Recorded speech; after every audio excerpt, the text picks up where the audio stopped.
Eu não percebi o medo chegando. Se alguém me perguntasse, naquela época, eu diria que era só cansaço, um aperto estranho no peito depois de um plantão puxado, uma sensaçãozinha boba de que algo estava fora do lugar.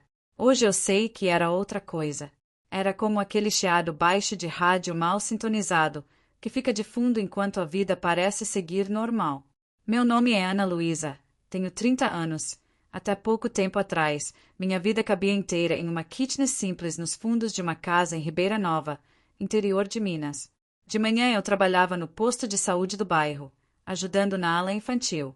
À tarde, ficava atrás do balcão de uma doceria pequena, cheirando a bolo de fubá, café coado e açúcar queimando na panela. Eu gostava dessa rotina. As mães no posto me chamavam de Aninha. As crianças sabiam que se respirassem fundo eu contava histórias enquanto a injeção doía menos. Na doceria, Dona Cida, a dona do lugar, dizia que eu tinha mão boa para abraço ou para café. Meu salário não era grande, mas eu pagava o aluguel. Ajudava um pouco a minha mãe em Sete Lagoas e ainda sobrava um trocadinho para comprar livro em sebo. Foi numa terça-feira qualquer, dessas em que o céu fica branco de tanto calor, que Caio entrou pela primeira vez na doceria. Ele vestia camisa social clara, mangas dobradas, calça escura bem passada, relógio caro que brilhava sem precisar de luz. Pediu uma bandeja inteira de pão de queijo e brigadeiros pro pessoal do escritório.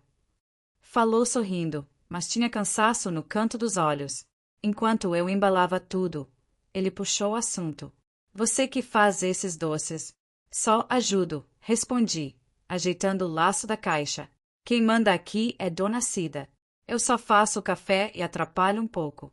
Ele riu, daquele jeito que parece sincero demais. Se você atrapalha assim, então já salvou o dia de muita gente. Devolvi o cartão de débito. Ele guardou na carteira, pegou a caixa e saiu. 5 minutos depois, a campainha tocou de novo. Era ele, meio sem graça, cartão na mão. Acho que deixei isso aqui. Ele levantou o cartão. Ou foi desculpa para voltar? Eu ri, achando que era só charme de gente de cidade grande. Se for, funcionou só pela honestidade. Ele apoiou os braços no balcão. Então deixa eu ser direto.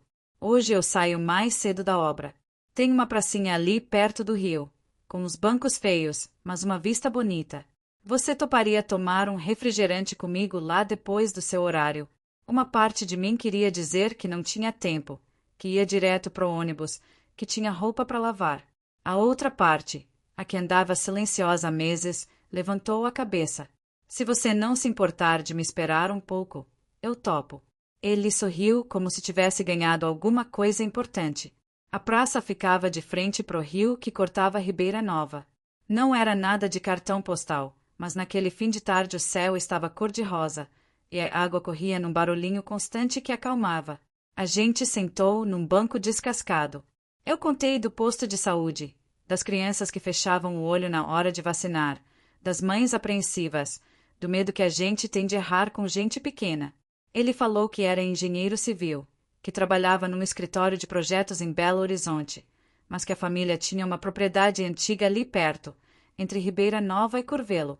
Meu pai é daqueles que gosta de terra, ele explicou, chutando uma pedrinha. Fala que cimento e aço passam, mas terra fica. Eu gosto dos dois. E o que você gosta de fazer quando não está desenhando prédio ou pisando em barro? Perguntei. Eu desenho por prazer também. Pontes, principalmente. Não sei explicar. Tem algo bonito em algo que liga um lado ao outro. E coleciono foto de biblioteca antiga. Ele corou um pouco. É um vício meio nerd. Eu ri. Acho isso mais fofo do que nerd. Ele me olhou como se aquela frase tivesse mais peso do que realmente tinha. As semanas seguintes foram um fio comprido de pequenos hábitos. Um dia ele aparecia com uma garrafa de café quentinho porque o da obra hoje estava intragável, então pensei no seu. Outro dia, chegava antes do meu horário terminar e ficava num canto da doceria, folheando plantas de prédio e rabiscando numa prancheta improvisada, só para depois me acompanhar até o ponto de ônibus.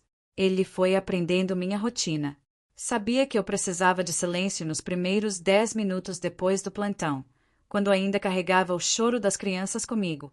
Sabia quando eu estava preocupada com conta atrasada, nessas horas, ele contava histórias engraçadas da faculdade, dos micos que pagou para se distrair. Às vezes eu acordava pensando nele e brigava comigo mesma. Tá ficando boba, Ana. Homem bonito, com dinheiro, família rica. Isso aí não é para você. Mas aí ele aparecia com um bilhetinho dobrado, escrito com letra torta. Não esquece de comer hoje. E eu desarmava. Demorou pouco para eu descobrir que ele não era só engenheiro. Ele era Caio Albuquerque, filho de seu Augusto e Dona Helena, donos de uma fazenda antiga, de uma construtora respeitada e de uma presença forte na região. Em Ribeira Nova, todo mundo sabia quem eram os Albuquerque. Eu, sinceramente, só sabia do boato de que a família velha da fazenda tinha muito dinheiro. Assusta? Ele perguntou, um dia, quando falou mais abertamente da família. Eu encolhi os ombros, mexendo no copo de suco. Assusta mais o jeito que você fala disso, como se estivesse pedindo desculpa. Ele sorriu sem graça. É que às vezes parece que eu tenho que explicar quem vem junto comigo, sabe? Minha mãe, meu pai, minha irmã. Eles ocupam espaço. Todo mundo tem parente que aparece junto, Caio. Uns são só mais barulhentos que outros. Ele me fitou com um olhar misto de gratidão e alívio. Naquele dia, no fim da conversa, ele soltou.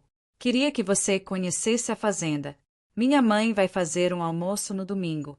Se você se sentir desconfortável em qualquer momento, a gente inventa uma desculpa e vai embora. Combinado. Eu sei que eu poderia ter recusado. Poderia dizer que era cedo demais, que eu não tinha roupa para frequentar casa de gente importante, que minha sandália simples ia render naquele piso caro.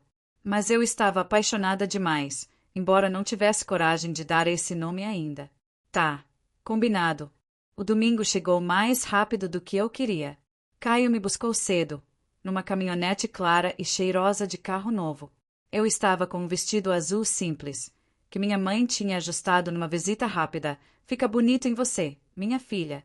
Só não deixa ninguém achar que você vale menos do que eles, ela disse, alisando o tecido. A estrada até a fazenda era cercada de eucaliptos e pasto. Eu observava as cercas passarem, uma atrás da outra, como se marcassem a distância entre o mundo que eu conhecia e o outro, lá da frente. Quando o portão grande se abriu, senti meu estômago gelar. O caminho de terra batida levava até uma casa ampla, de varanda comprida, janelas altas e pintura impecável. Tudo alinhado demais, limpo demais, silencioso demais. Bem-vinda ao circo, Caio murmurou, já com um sorriso pronto. Faz cara de quem tá feliz, que eles ficam mais tranquilos. Dona Helena apareceu primeiro, na porta, com um vestido claro, colar discreto, cabelo preso num coque sem fio fora do lugar. Ela me abraçou rápido, cheiro de perfume caro e sabonete novo. Então essa é a famosa Ana, disse, como se já soubesse tudo sobre mim. A casa é sua, viu, querida? Eu sorri, meio sem saber onde pôr as mãos. Logo atrás veio seu Augusto. Alto, expressão séria, camisa engomada. Ele apertou minha mão como se estivesse fechando um contrato. Prazer, disse, e só. Por fim, surgiu Bianca, irmã do Caio, uns 20 e poucos anos, sorriso pronto, celular na mão como extensão do braço. Oi, linda. Ela me avaliou dos pés à cabeça num segundo, sorrindo sem ser exatamente calorosa. Finalmente a famosa namorada. Meu irmão fala mais de você do que dos próprios projetos. Aquilo me fez corar, e Caio pareceu relaxar um pouco. O almoço foi vasto, bem feito, mesa grande, louças que eu tinha medo de encostar. Dona Helena perguntava da minha família, da minha formação, das minhas funções no posto de saúde, sempre com aquele tom doce demais. Trabalhar com criança é uma bênção, ela comentou. Mas é muito desgastante, né? Tem certeza de que isso é o melhor para a sua saúde, Ana? É cansativo, sim, respondi. Mas é o que eu sei fazer. E gosto. Seu Augusto queria saber sobre planos para o futuro. Eu falei, tímida, do sonho de um dia fazer enfermagem na faculdade, talvez em BH, se o dinheiro deixasse. Ambição é importante, ele disse, tomando um gole de suco. Mas também é bom ter os pés no chão. Não soou exatamente como incentivo. Bianca, por sua vez, Falava de viagens, de eventos, de conteúdo pro perfil dela. Eu trabalho com internet, sabe? Mostro um pouco da nossa rotina, da fazenda, dos bastidores da empresa. O pessoal gosta de ver família de verdade. Naquela hora, eu ainda não sabia o que aquela palavra ia significar na boca deles. Na volta, no carro, Caio mantinha uma mão no volante e a outra repousada sobre meu joelho, com leveza. E aí? Sobreviveu? Perguntou. Ainda tô tentando entender se comi ou só fiquei nervosa. Ele riu. Eles gostaram de você. Como você sabe? Minha mãe não criticou sua roupa quando você foi ao banheiro. Para ela, isso é praticamente uma declaração de amor. Eu ri também, mas por dentro um nó pequeno se formava. Algo naquela casa me deixará com frio, apesar do calor do dia. Nos meses seguintes, a vida pareceu entrar num ritmo confortável. Eu continuava no posto de saúde e na doceria. Caio, entre BH e Ribeira Nova, sempre aparecia quando podia. Ele conhecia meus vizinhos, já sabia o nome do filho de Dona Nair, o menino que jogava bola na porta e sempre pedia água com açúcar para melhorar a energia. Às vezes, depois da doceria, ele subia comigo até a kitchen. Não era nada demais, um cômodo com cama encostada na parede, uma mesa pequena, fogão de 2 bocas, um varalzinho com plantas num canto. Gosto daqui, ele disse, um dia, girando devagar no meio do espaço. Parece casa de verdade. Cheira a comida de fogão, a roupa secando, a gente, real. Aquilo me fez um bem que eu nem sabia que precisava. Mas, com o tempo, começaram as conversas sobre o depois. Você já pensou em sair daqui? Ele perguntou, certo domingo à noite, enquanto a gente comia miojo numa tigela só. Tipo, pensar num lugar maior, um bairro mais tranquilo, uma estrutura melhor? Meu sonho é ter um cantinho só meu, falei. Mas isso aí é coisa de anos, talvez. Até juntar dinheiro, ver aluguel, essas coisas. Ele inclinou a cabeça. E se eu dissesse que tem uma forma de adiantar isso? Como assim? Meus pais têm espaço sobrando na fazenda. Tem um quarto numa ala mais reservada, que praticamente não usam. Você podia morar lá com a gente por um tempo. A gente guarda dinheiro, organiza as coisas com calma, vê um apartamento em BH ou até aqui mesmo, mas algo que seja nosso. Sem pressa, sem aperto. Meu primeiro impulso foi dizer não. A imagem de morar sob o mesmo teto que Dona Helena e seu Augusto me apertou o peito. Eu gostava da minha bagunça organizada, da liberdade de estender roupas na sala, de comer biscoito na cama, de chorar sem ninguém perceber. Lá, tudo parecia grande demais, polido demais, vigiado demais. Não quero incomodar sua família, respondi, tentando ganhar tempo. E também não me sinto à vontade morando em casa dos outros. Não é casa dos outros. Ele falou rápido demais. Vai ser sua casa também. E é temporário. Você nunca precisaria pagar nada. Poderia guardar praticamente tudo que ganha. Eu tô guardando também. Em 1 ano, no máximo, a gente tá em outro canto. Eu fiquei mexendo no macarrão com um garfo, coração batendo no pescoço. E a Dona Helena? Perguntei. Finalmente. Ele suspirou, como quem sabe que ali ia dar trabalho. Minha mãe é intensa. Mas ela gosta de mim. E vai aprender a gostar de você. Além disso, ela se sente mais segura quando pode cuidar das coisas. Para ela, é como se estivesse ajudando. Quando ela exagerar, a gente conversa e pronto. Quando ela exagerar, a gente conversa e pronto. Foi tão fácil quando ele disse, tão simples, tão possível. Eu acabei cedendo. Tá, mas se eu me sentir mal lá, a gente dá um jeito. Ele me puxou num abraço apertado, rindo aliviado. A primeira caixa de mudança eu mesmo carrego. Na semana em que me mudei, Ribeira Nova parecia menor. Dona Cida chorou quando contei. Vai ser bom para você, Aninha. Só não esquece de quem você é, disse, enxugando os olhos com o pano de prato. Gente que tem tudo às vezes acha que pode arrumar o coração dos outros junto com os móveis. No posto de saúde, as mães perguntavam: vai largar a gente? Não. Só vou morar mais longe um pouquinho, respondia. Se tentarem me tirar daqui, eu agarro na porta. No fundo, eu acreditava nisso, que nada ia mudar tanto assim. Que mudar de endereço não mudaria quem eu era. No dia da mudança, minhas coisas cabiam em 2 malas grandes e 3 caixas. Roupas, livros, alguns utensílios de cozinha, fotos antigas com minha mãe e meu irmão, um cobertor de florzinha que minha avó tinha feito. Quando a caminhonete entrou novamente pelo portão da fazenda, percebi detalhes que não tinha notado antes. As câmeras na entrada, pequenas e discretas, o gramado cortado milimetricamente, as flores plantadas por cor, como se nem a natureza pudesse crescer fora da linha ali. Dona Helena me recebeu sorrindo largo. Até que enfim, exclamou, abrindo os braços.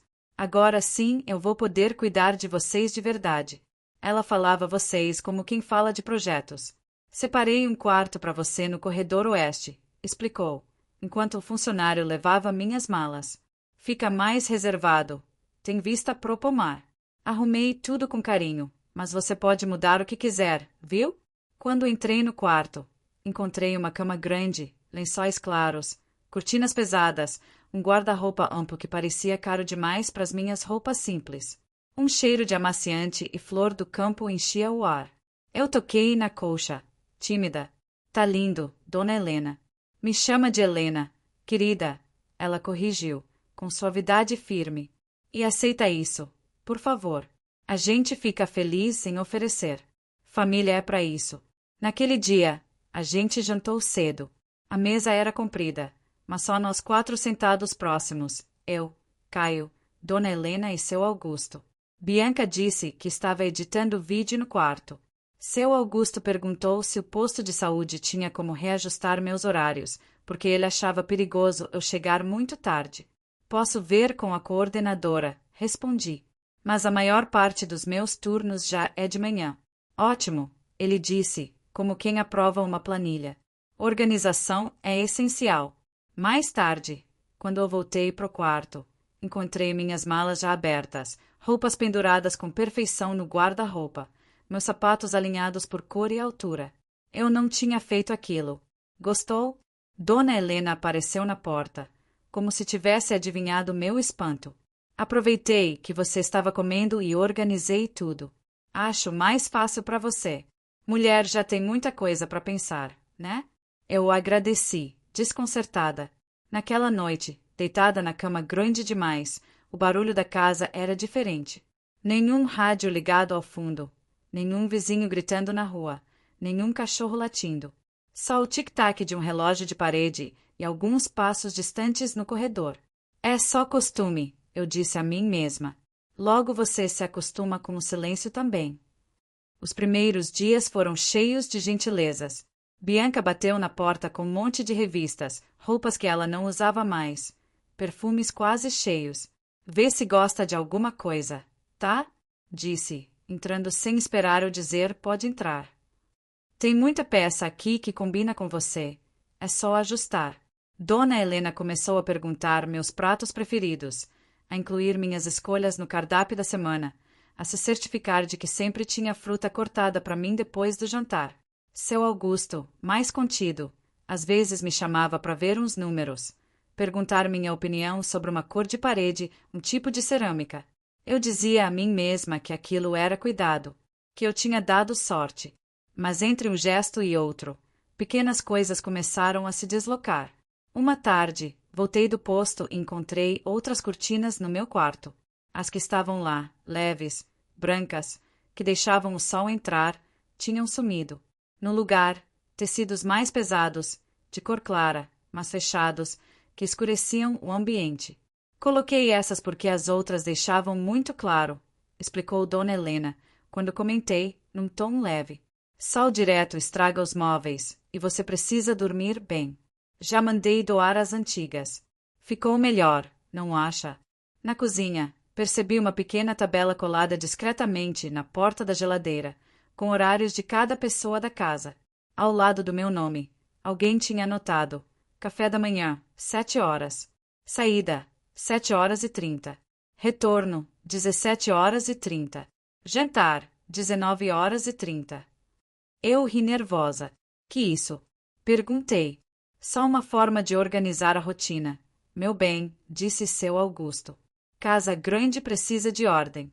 Assim ninguém fica sem refeição, sem saber onde o outro está. É cuidado. A palavra se repetia muito ali. Cuidado. Zelo. Família. Um dia, quando fui preparar meu próprio café, Dona Helena colocou a mão sobre a minha no filtro. Deixa que eu faço. Aqui a gente tem uma pessoa para isso. Você precisa descansar. Não quero que se sobrecarregue. Eu insisti, rindo. Não vou cansar para passar um coador de café, Helena. Ela sorriu, mas seus olhos permaneceram fixos nos meus. Então faz assim, hoje você descansa. Amanhã a gente vê. No outro dia, quando acordei, a garrafa já estava cheia e a funcionária da casa me serviu sem perguntar se eu queria. Eu olhei para o copo fumegante e tive a sensação de que, aos poucos, alguém estava empurrando minha mão para longe das coisas simples que eu sabia fazer. Na época, eu chamava isso de adaptação, de gentileza exagerada, talvez. Eu repetia para mim mesma que era só um jeito diferente de viver, que eu estava sendo mimada e que aquilo era estranho justamente porque eu nunca tivera nada tão organizado.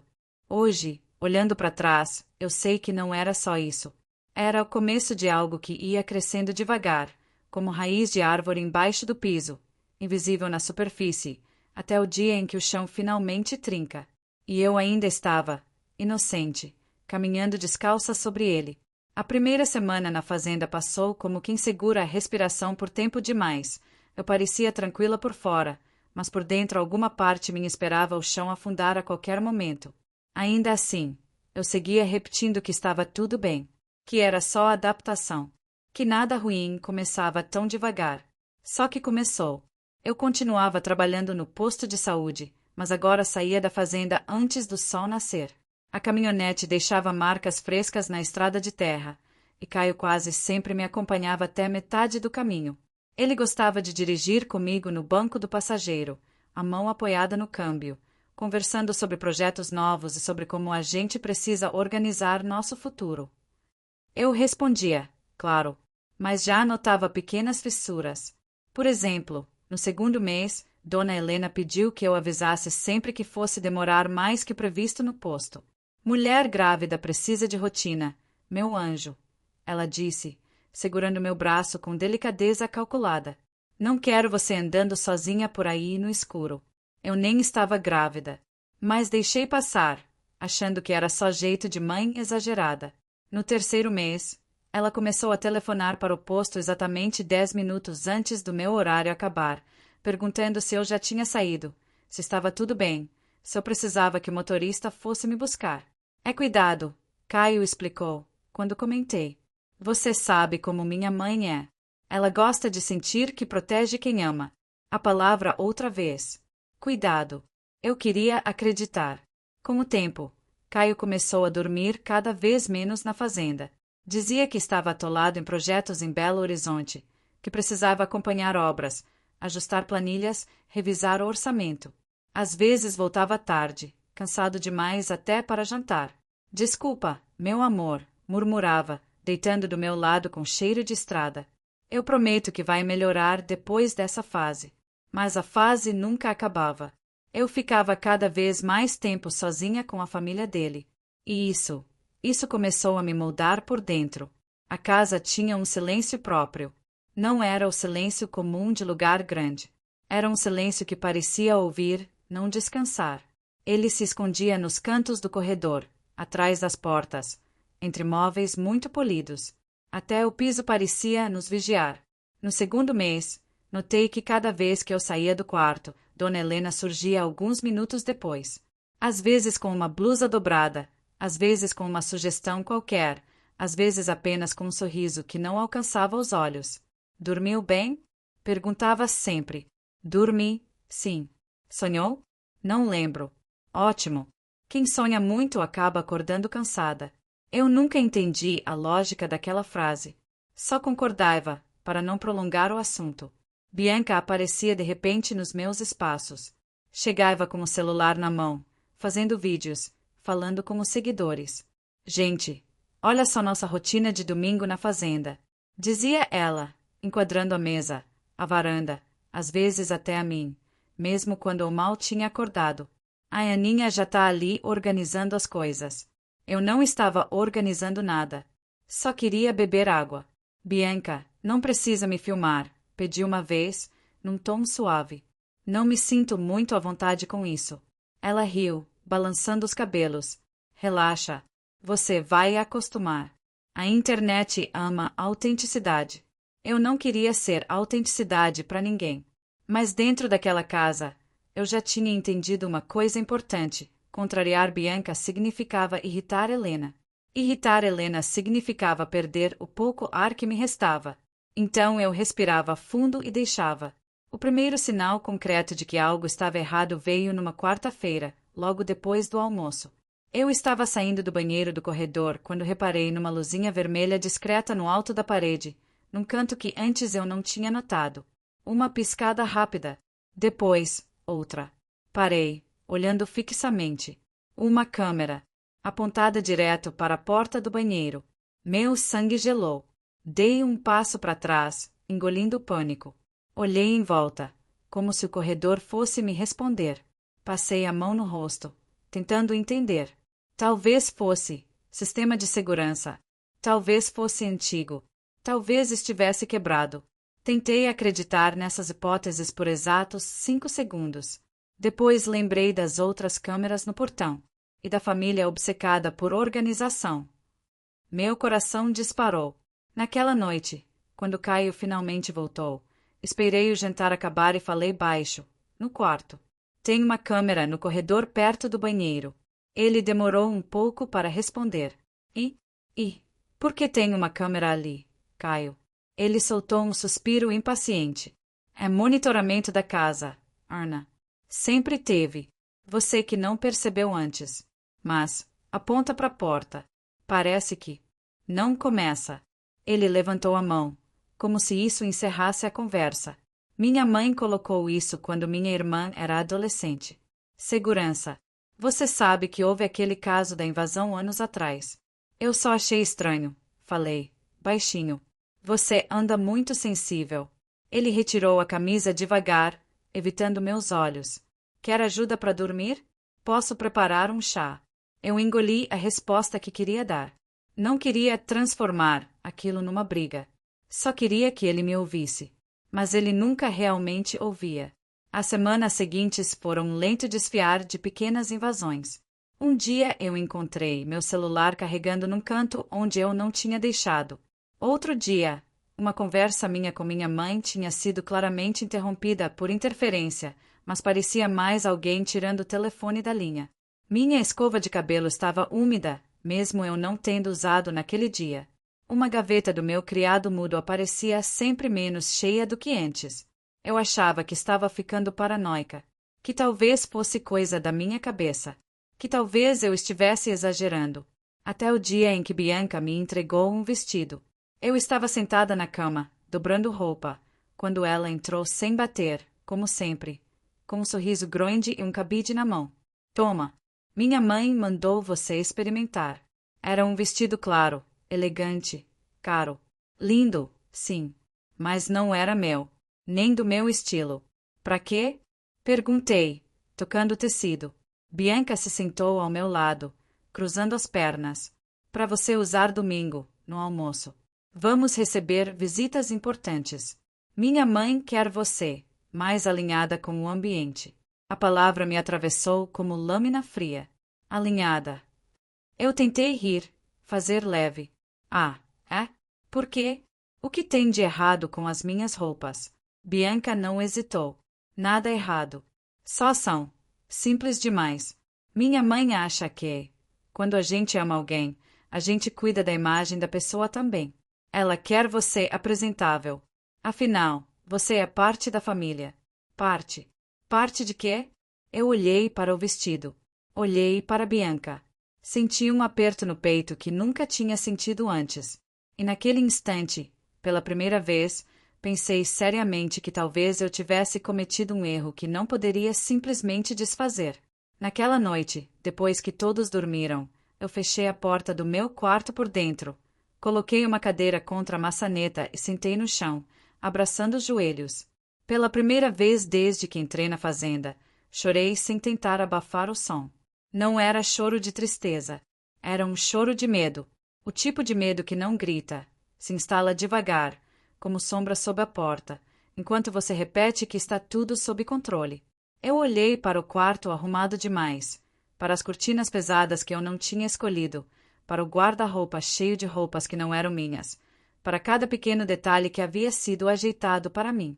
E percebi que, naquela casa perfeita, tudo era tão bonito porque nada, absolutamente nada, me pertencia.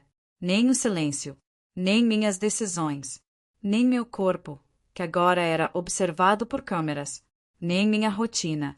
E, se eu não fizesse algo logo, talvez nem minha história fosse mais minha. Foi ali, sentada no chão gelado, com a lua entrando por uma fresta da cortina, que uma ideia começou a nascer. Pequena como um fiapo de coragem, mais viva e perigosa o suficiente para me lembrar quem eu era antes de cruzar aquele portão. Depois daquela noite em que chorei no chão frio do quarto, alguma coisa em mim virou. Não foi coragem, ainda não. Foi mais parecido com aquela chama pequenininha que aparece quando o fósforo risca o lado errado, mas insiste em acender mesmo assim. Eu sabia que não podia enfrentar aquela família de frente. Eles eram muitos, tinham dinheiro, tinham influência, tinham a confiança do povo da região. Eu era só uma mulher nova na casa deles, sem voz, sem raízes, sem testemunhas. Mas eu ainda tinha algo, a minha história, e a capacidade de escondê-la onde ninguém nunca procuraria. A primeira coisa que fiz foi começar a observar a casa com outros olhos. Antes eu caminhava pelos corredores como visitante.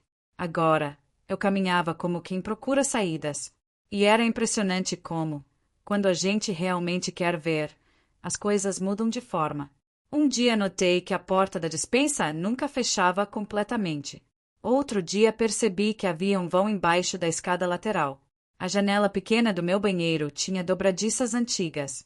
A fechadura do quarto de hóspedes fazia um estalo quando girava, mas destravava com golpe certeiro na parte de baixo. Eu não sabia ainda para que essas coisas serviriam, mas comecei a guardá-las na cabeça, como uma criança que junta pedrinhas antes de descobrir o caminho. O segundo passo veio por acidente. Eu estava dobrando lençóis no meu quarto, não porque eu precisava, mas porque fazia questão de continuar fazendo ao menos alguma tarefa que me lembrasse quem eu era, quando escutei Bianca discutindo no corredor. Mãe, não faz sentido revisar isso todo dia. Ela reclamava. É a nossa segurança, Bianca. E você sabe que, desde que a Ana chegou, precisamos ter mais atenção, respondeu Dona Helena, com aquele tom doce que sempre escondia algo por trás. Pararam de falar quando perceberam meu passo se aproximando. Naquela noite, meu coração bateu mais rápido, desde que a Ana chegou. Aquilo parecia culpa, parecia suspeita, parecia vigilância, e parecia o aviso de que algo iria piorar. Pouco tempo depois, piorou mesmo. Caio começou a chegar com menos frequência. Antes ele dormia em casa quase todas as noites. Agora aparecia 2 vezes na semana, cansado, distante, com respostas curtas. Tá tudo bem? Perguntei numa dessas noites, enquanto ele tirava os sapatos devagar, como quem queria ganhar tempo antes de falar. Só trabalho, murmurou. A empresa está com muita responsabilidade nas minhas costas. Você sabe. Você anda diferente. Ele respirou fundo, irritado. Ana, não começa. Eu já estou cheio de problema. Não quero mais peso em casa. Peso? Aquela palavra caiu como pedra no meu estômago. Não sou peso, respondi, num fio de voz. Ele não respondeu. Só apagou a luz e deitou, me virando as costas. Naquele momento, percebi que eu estava completamente sozinha dentro da casa deles. Caio não via mais nada, ou não queria ver. Foi nesse período que comecei a escrever. Claro que eu jamais poderia usar caderno, celular ou qualquer coisa fácil de encontrar. Naquela casa, até pensamento parecia ter que pedir permissão. Então fiz algo simples. Peguei pequenos pedaços de papel das embalagens de remédio, dos folhetos velhos, das caixas de chá, qualquer coisa que tivesse superfície. Neles, eu escrevia frases curtas, quase códigos. Ouvi discussão hoje. Helena perguntou sobre minha mãe. Câmera nova no corredor do fundo. Senti cheiro de perfume no meu quarto. Não era meu. E escondia cada pedacinho num lugar diferente. Alguns eu colocava dentro de capas de almofadas. Outros, dentro de livros antigos de Augusto. Alguns, dentro dos meus próprios sapatos. Os mais importantes, dentro de uma pequena caixa de madeira com fundo falso que encontrei na sala de costura, provavelmente esquecida por algum funcionário. A caixa tinha tampa frouxa e mancha de óleo na lateral, mas servia. Eu nunca tinha sido tão organizada na vida.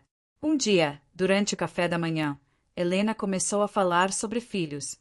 Quando vocês tiverem um bebê, a fazenda vai precisar mudar muita coisa. Criança exige rotina, exige cuidado, exige estrutura. Eu quase engasguei com um pedaço de pão. Helena, eu nem penso nisso agora, respondi. Nem comentei isso com Caio. Ela sorriu. Aquele sorriso impecável que parecia pregado ao rosto. Querida, às vezes a gente não precisa comentar. A gente sabe. Bianca riu, mexendo no celular. A internet ia amar ver vocês com o bebê. Já imagino a série de vídeos, Vida na Fazenda com a nova geração. Eu me senti gelar. Caio olhou para mim, rápido, como se quisesse evitar que eu dissesse algo errado. Naquela hora, eu percebi com clareza. Eles já estavam fazendo planos para mim. E eu nem fazia parte das decisões. Eu não era nora. Eu não era visita. Eu não era namorada. Eu era peça. E peças, em famílias assim, não têm voz. Foi então que a ideia verdadeira nasceu. Não era fugir. Fugir seria impossível naquele momento. A fazenda era afastada, cercada. Sempre havia alguém por perto. Sempre um carro disponível na porta. Sempre um par de olhos à espreita. Também não era enfrentar. Enfrentar seria tolice. Eles eram muitos, e eu era uma. A ideia era outra. Se eu não podia sair, teria que fazer a verdade sair por mim. Mas como? Eu não tinha internet liberada. Bianca controlava o Wi-Fi. Helena supervisionava os horários. Augusto sabia de tudo da casa. E Caio? Caio estava cada vez mais longe, mesmo estando na mesma mesa. A resposta apareceu de um jeito inesperado, numa tarde em que Bianca esqueceu o notebook aberto na sala de estar. Ela estava gravando um vídeo sobre a rotina da família, como sempre. Mas naquele dia recebeu uma ligação e subiu para atendê-la, deixando o computador ligado, câmera de vídeo aberta, pasta de arquivos exibida. Eu estava passando apenas para pegar água quando vi. E ali, em uma pasta chamada Rascunhos, não postar, havia uma série de pequenos vídeos gravados dentro da casa. Alguns eram de Bianca experimentando roupas, outros de Helena arrumando a mesa. Mas alguns mostravam meu quarto, meus passos, meus gestos cotidianos. Eu fiquei gelada. Eles tinham me filmado sem que eu soubesse. Por um instante, pensei em chorar. Mas o medo se transformou em outra coisa, em estratégia. Eu me sentei no sofá, mãos tremendo, mas cabeça funcionando com uma clareza que eu nunca tinha sentido antes. Abri um bloco de notas no computador. Digitei devagar, quase sem respirar. Se você está lendo isso, meu nome é Ana Luísa. Eu vivo na fazenda Albuquerque, perto de Ribeira Nova. Estão me vigiando. Não posso pedir ajuda. Por favor, não o ignore. Olhei para a frase. Simples, direta, crua. Exatamente como precisava ser. Então fiz a parte mais arriscada. Salvei o arquivo dentro da mesma pasta de rascunhos de Bianca, mas não com o nome que chamaria a atenção. Coloquei Projeto _ Cenas _ versão 2.mov. Parecia profissional. Mãe, não faz sentido revisar isso todo dia. Ela reclamava. É a nossa segurança, Bianca. E você sabe que, desde que a Ana chegou, precisamos ter mais atenção, respondeu Dona Helena, com aquele tom doce que sempre escondia algo por trás. Pararam de falar quando perceberam meu passo se aproximando. Naquela noite, meu coração bateu mais rápido, desde que a Ana chegou. Aquilo parecia culpa, parecia suspeita, parecia vigilância, e parecia o aviso de que algo iria piorar. Pouco tempo depois, piorou mesmo. Caio começou a chegar com menos frequência. Antes ele dormia em casa quase todas as noites. Agora aparecia 2 vezes na semana, cansado, distante, com respostas curtas. Tá tudo bem? Perguntei numa dessas noites, enquanto ele tirava os sapatos devagar, como quem queria ganhar tempo antes de falar. Só trabalho, murmurou. A empresa está com muita responsabilidade nas minhas costas. Você sabe. Você anda diferente. Ele respirou fundo, irritado. Ana, não começa. Eu já estou cheio de problema. Não quero mais peso em casa. Peso? Aquela palavra caiu como pedra no meu estômago. Não sou peso, respondi, num fio de voz. Ele não respondeu. Só apagou a luz e deitou, me virando as costas. Naquele momento, percebi que eu estava completamente sozinha dentro da casa deles. Caio não via mais nada, ou não queria ver. Foi nesse período que comecei a escrever. Claro que eu jamais poderia usar caderno, celular ou qualquer coisa fácil de encontrar. Naquela casa, até pensamento parecia ter que pedir permissão. Então fiz algo simples. Peguei pequenos pedaços de papel das embalagens de remédio, dos folhetos velhos, das caixas de chá, qualquer coisa que tivesse superfície. Neles, eu escrevia frases curtas, quase códigos. Ouvi discussão hoje. Helena perguntou sobre minha mãe. Câmera nova no corredor do fundo. Senti cheiro de perfume no meu quarto. Não era meu. E escondia cada pedacinho num lugar diferente. Alguns eu colocava dentro de capas de almofadas. Outros, dentro de livros antigos de Augusto. Alguns, dentro dos meus próprios sapatos. Os mais importantes, dentro de uma pequena caixa de madeira com fundo falso que encontrei na sala de costura, provavelmente esquecida por algum funcionário. A caixa tinha tampa frouxa e mancha de óleo na lateral, mas servia. Eu nunca tinha sido tão organizada na vida. Um dia, durante o café da manhã, Helena começou a falar sobre filhos. Quando vocês tiverem um bebê, a fazenda vai precisar mudar muita coisa. Criança exige rotina, exige cuidado, exige estrutura. Eu quase engasguei com um pedaço de pão. Helena, eu nem penso nisso agora, respondi. Nem comentei isso com Caio. Ela sorriu, aquele sorriso impecável que parecia pregado ao rosto. Querida, às vezes a gente não precisa comentar. A gente sabe. Bianca riu, mexendo no celular. A internet ia amar ver vocês com o bebê. Já imagino a série de vídeos, Vida na Fazenda com a nova geração. Eu me senti gelar. Caio olhou para mim, rápido, como se quisesse evitar que eu dissesse algo errado. Naquela hora, eu percebi com clareza. Eles já estavam fazendo planos para mim, e eu nem fazia parte das decisões.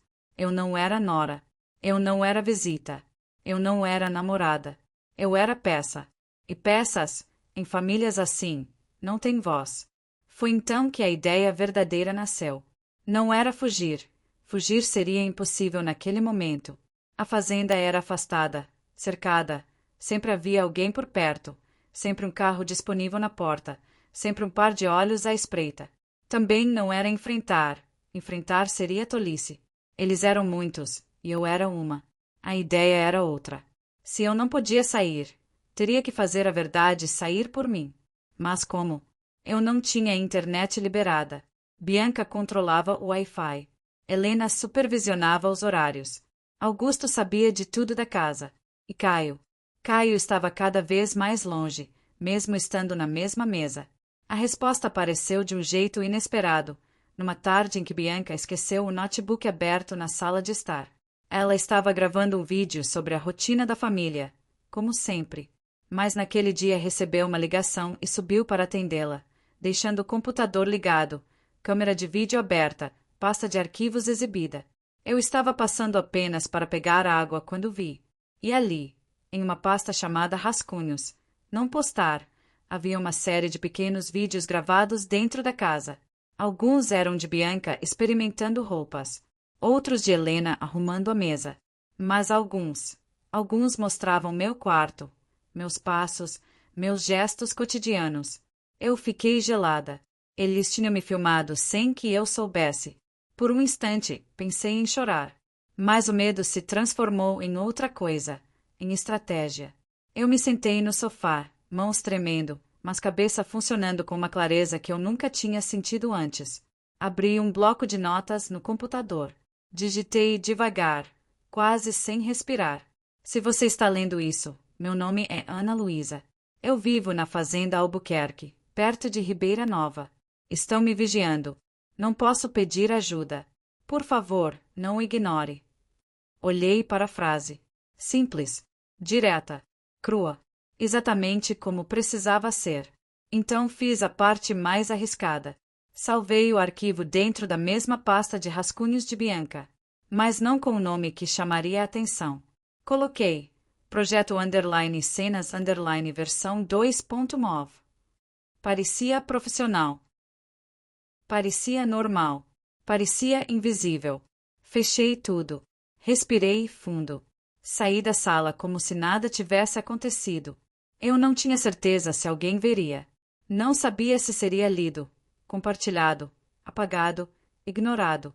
Mas era a primeira vez que, naquela casa cheia de câmeras, eu conseguia falar algo que não pudesse ser silenciado imediatamente. E isso, por menor que fosse, era um começo.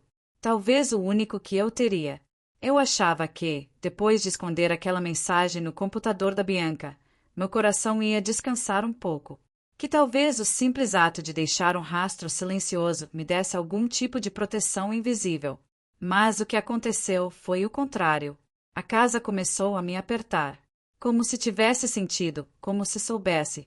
Na semana seguinte, Bianca ficou estranhamente agitada. Não era nada explícito, mas quem convivia com ela todos os dias percebia. Passava mais tempo no escritório improvisado, fechava a porta com mais frequência, mudava mensagens do celular para o modo silencioso assim que eu entrava no cômodo. Uma tarde, enquanto ela ajustava a iluminação para gravar um vídeo, vi seu notebook sobre a mesa. A tela estava escura, mas a luzinha da câmera, aquela pequena que indica atividade, estava acesa. Quando cheguei mais perto, ela fechou o computador imediatamente. Privacidade, né, Ana? Disse, sorrindo torto. O sorriso não alcançou os olhos. Foi a primeira vez que senti que algo estava escapando ao meu controle. Como se a casa estivesse virando os olhos diretamente para mim. Do outro lado, Helena também parecia diferente. Antes, ela me cercava com uma doçura afiada, mas agora surgia com perguntas cada vez mais específicas. Você falou com sua mãe hoje? Quanto tempo ficou no posto? Por que chegou 3 minutos depois do normal? Você se sente bem aqui? Ou falta alguma coisa? As perguntas vinham sempre acompanhadas daquele olhar avaliador, como se cada resposta fosse um recado escondido. Às vezes ela tocava meu ombro com gentileza, mas a mão demorava um segundo além do necessário, como se estivesse tentando medir minha temperatura emocional. Augusto, por sua vez, se mostrava mais presente. Passava pela cozinha exatamente quando eu chegava, pelas escadas exatamente quando eu subia, pelo jardim exatamente quando eu olhava pela janela. Não era coincidência. Ninguém circula por uma casa daquele tamanho sempre nos mesmos lugares que outra pessoa, a menos que queira saber tudo o que ela faz. Foi numa manhã aparentemente comum que aconteceu algo que até hoje faz minha respiração falhar. Eu estava no posto de saúde, preenchendo fichas, quando a coordenadora me chamou com expressão preocupada. Ana, veio alguém da sua família te procurando, disse ela. Um rapaz. Meu coração deu um salto. Família?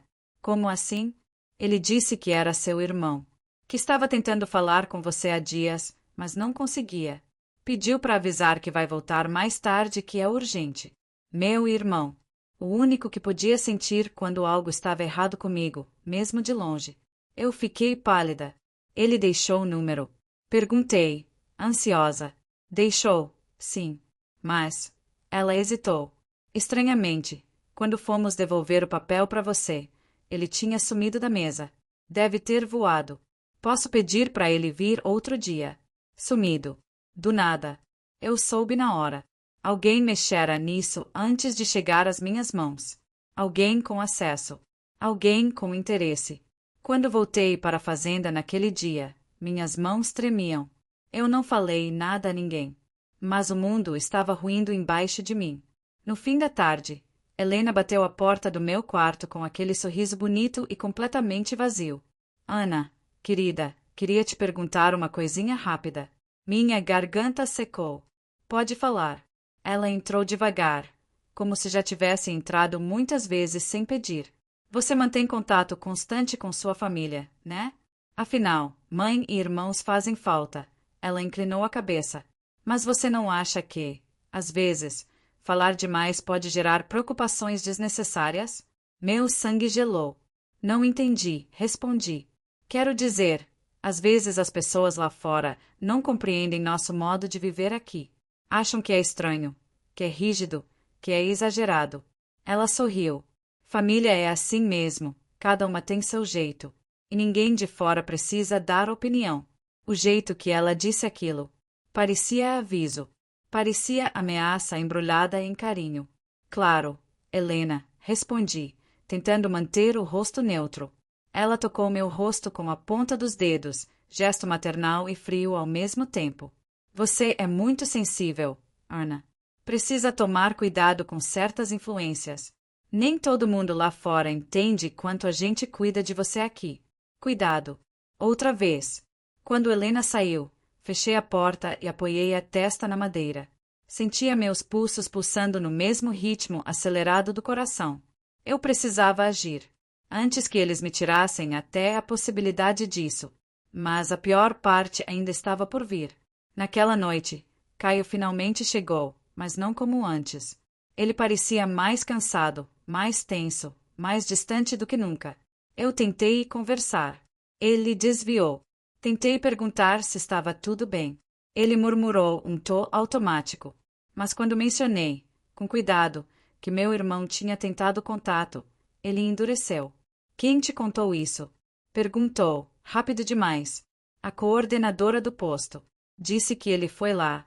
O rosto de Caio mudou de cor, não de susto, mas de irritação. Ana, você precisa parar de alimentar drama. Ele franziu a testa. Esse tipo de coisa só deixa todo mundo ansioso. Todo mundo. Ele não disse você. Disse todo mundo. Como se minha família agora fosse responsabilidade da deles. Como se minha vida fosse parte do projeto deles. Quando tentei argumentar, ele levantou a mão, exatamente como Augusto fazia. Chega, vamos dormir. E apagou a luz. Eu fiquei ali, sentada na beira da cama, sentindo o vazio que parecia expandir pelas paredes. A fazenda tinha mudado Caio. Ou talvez eu finalmente estivesse enxergando quem ele sempre foi, e não queria ter visto. Nos dias seguintes, senti a vigilância apertar ainda mais. Minha gaveta de roupas apareceu, reorganizada da noite para o dia. Minha agenda mudou de lugar. Minhas conversas no telefone ficavam mais curtas, como se a linha tivesse eco. E, 2 vezes, ouvi passos pararem atrás da porta quando eu me aproximava e se afastarem rápido demais para ser coincidência. O mais assustador não era o que mexiam, era o que queriam descobrir. E eu tinha certeza de uma coisa. Eles sabiam que algo em mim tinha mudado. Estavam tentando descobrir o quê. Numa tarde abafada, de céu baixo e vento parado, a confirmação finalmente veio. Eu estava no jardim, arrancando folhas secas de um vaso, qualquer coisa para ocupar as mãos, quando ouvi Augusto chamar meu nome. Me virei devagar. Ele segurava o celular na mão. Ana, disse num tom neutro demais. Vem aqui um instante. Meu estômago despencou. A forma como ele segurava o telefone. A expressão fechada. Era a expressão de quem tinha encontrado algo. Quando me aproximei, ele mostrou a tela. E ali, aberta como uma ferida exposta, estava a pasta da Bianca. A pasta onde eu tinha escondido minha mensagem. Mas não era isso que me fez tremer. Era o nome do arquivo na tela. Não mais projeto _cenas versão 2.mov. Agora tinha outro nome. Ana, explicar isso. Augusto levantou o olhar, firme, inabalável. Quer nos contar o que exatamente você quis dizer com isso? Perguntou. E naquele momento, senti a certeza mais amarga da minha vida. Eles tinham descoberto tudo. Quando Augusto me mostrou o arquivo renomeado, senti minhas costas suarem de um jeito que nunca tinha ocorrido antes. Era como se, de repente, a casa inteira estivesse à minha volta, não como paredes, mas como um animal. Quieto, enorme, vivo. Eu não respondi nada.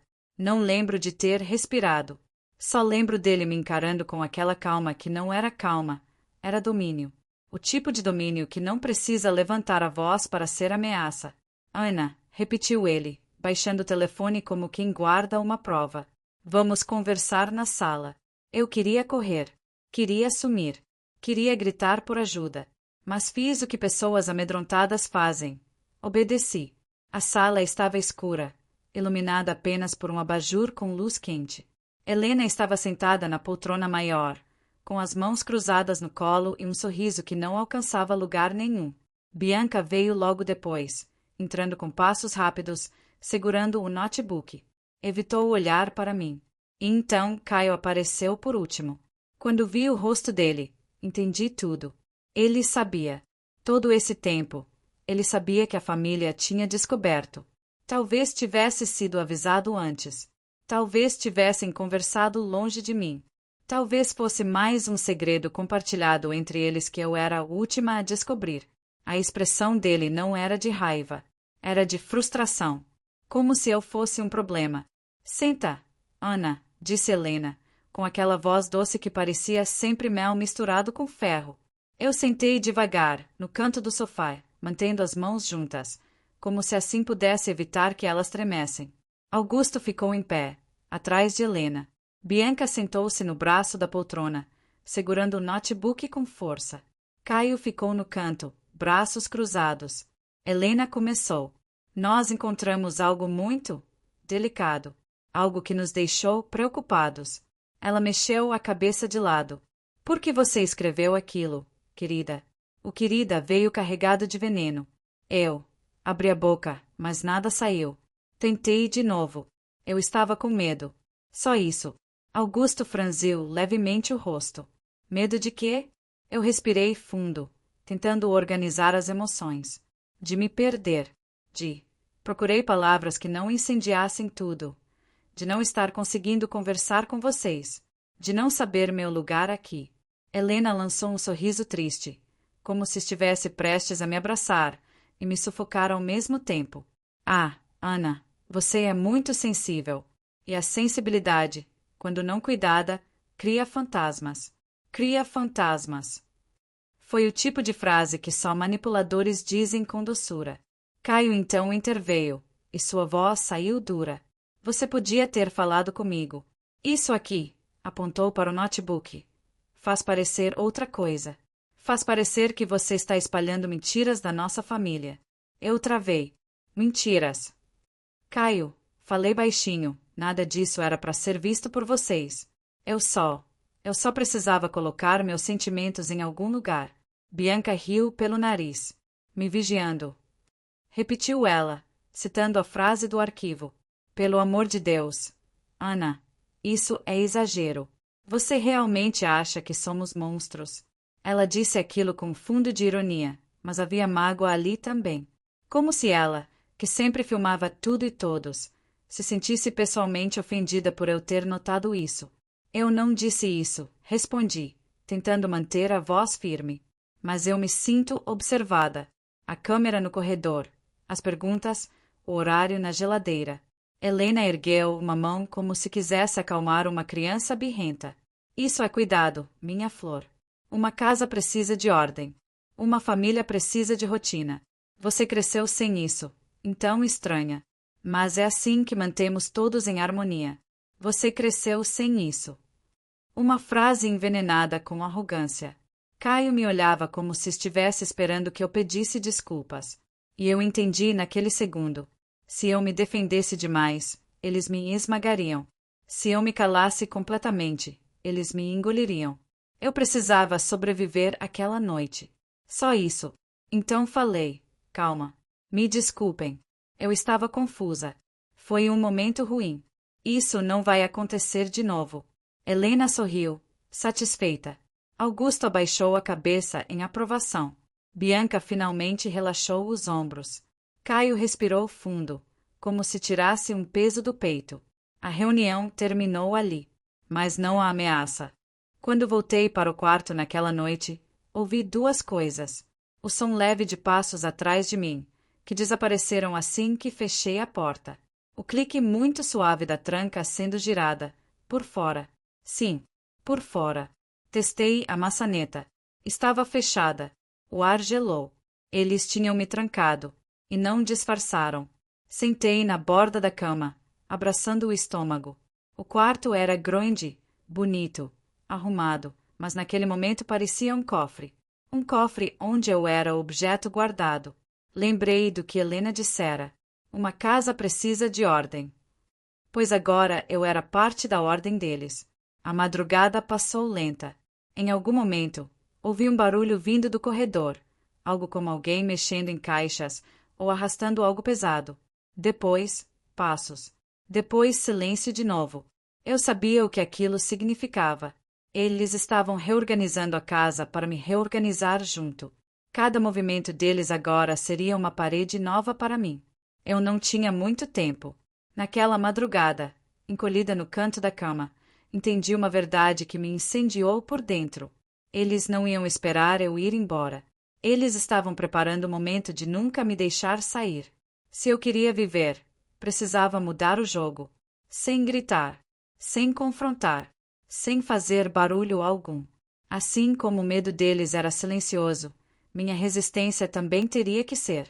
E foi nesse silêncio que, pela primeira vez, comecei a pensar não em como escapar, mas em como destruir aquele lugar por dentro. Depois da noite em que me trancaram por fora, eu não dormi, nem por um minuto. Fiquei sentada na beira da cama, ouvindo cada som da casa, cada estalo do madeiramento, cada porta que rangia à distância, cada passo abafado no corredor. Era como se a fazenda tivesse virado um enorme pulmão, respirando junto comigo, esperando o momento certo para me engolir inteira. Mas o medo, que até então tinha sido meu carcereiro, virou outra coisa naquela madrugada. Virou munição. Se eles queriam me trancar, então eu precisava encontrar onde estavam as brechas. E encontrei. Assim que amanheceu, ouvi a chave girar na porta. A tranca por fora abriu. Passos se afastaram. Esperei uns minutos. Levantei devagar. Abri a porta com cuidado. O corredor estava vazio. Caminhei como quem pisa em gelo fino. Desci a escada lateral, aquela que ninguém usava de manhã. Fui até a lavanderia, o único lugar da casa onde o sinal do celular, às vezes, aparecia em uma barrinha solitária, dependendo da posição da antena e do vento. Mas quando cheguei lá, me dei conta de algo ainda pior. Meu celular não estava onde eu tinha deixado. Revirei a cesta de roupas. Olhei atrás dos cestos de sabão. Nada. A respiração começou a falhar, mas fechei os olhos e me forcei a pensar. Se não podia usar meu telefone, precisaria usar outro. Foi então que lembrei do celular de serviço, aquele aparelho velho que ficava jogado no escritório de Helena, usado apenas para falar com fornecedores da fazenda. Um aparelho simples, antigo, quase esquecido. Quase. Caminhei até lá, passando pela copa com passos leves. A porta estava só encostada. Entrei. O celular estava lá, em cima da mesa. Peguei-o com mãos trêmulas. Liguei rápido. A tela acendeu devagar, como se despertasse de um sono profundo. Sem pensar duas vezes, disquei o número que eu sabia de cor, porque eu tinha repetido 1000 vezes na infância. Meu irmão. O aparelho chamou uma vez. Chamou duas. Chamou três. E então alguém atendeu. Alô? A voz dele. Meu peito quase cedeu. É o I. Mal consegui dizer. É o Elias. Ana. Ele mudou o tom na hora. Ana, onde você está? Tentei te encontrar, mas disseram que você tinha mudado, que não atendia mais. Elias, me escuta. Falei rápido, baixo, olhando pela porta. Eu não posso falar muito. Eu tô na fazenda da família do Caio. Eles me trancam, me vigiam, sumiram com minhas coisas. Eu preciso que você venha. Por favor. Eu preciso. A porta bateu. Eu congelei. Helena estava parada ali, imóvel. O rosto dela não mostrava raiva, nem susto. mostrava algo muito pior. Certeza. Ana, disse ela, calma demais. O que você está fazendo? E então, antes que eu pudesse esconder o celular, ela o arrancou das minhas mãos com uma rapidez que eu nunca imaginaria ter. Não. Tentei segurar, mas era tarde. Helena desligou o aparelho, respirou fundo e sorriu com uma tristeza teatral. Eu esperava mais de você. Foi nesse momento que Caio apareceu à porta. Ele olhava para mim como se estivesse vendo alguém desconhecido. Eu não acredito, murmurou. Depois de tudo o que fizemos por você. Eu quis rir. Eu quis gritar. Mas só consegui fechar as mãos, apertando as unhas na palma. Helena então falou algo que cortou meu ar. Vamos precisar tomar medidas mais sérias. Para o bem de todos. Eu entendi o que isso significava. Eles iam me isolar completamente. Talvez me tirar do posto. Talvez me impedir de sair da casa. Talvez me calar de vez. Meu corpo gelou. Era agora. Ou nunca.